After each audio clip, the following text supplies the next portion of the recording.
Ate bongeddeko Okulongoosa ebivudde mu kulima n'okulunda, processing fruit.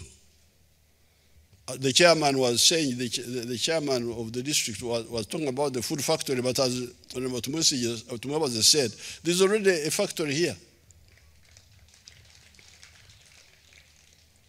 Nsanzewo omwana omugisu yabadde akulira omulimu ogwo. So they are doing four things here.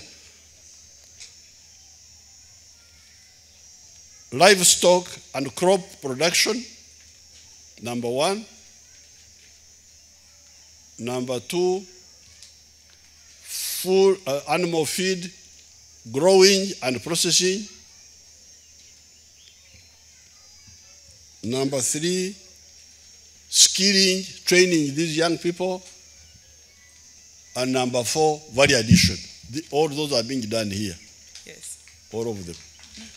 So I want to congratulate the college. I want to congratulate the Minister of Education. This is a big contribution, but you, the community, you must use it.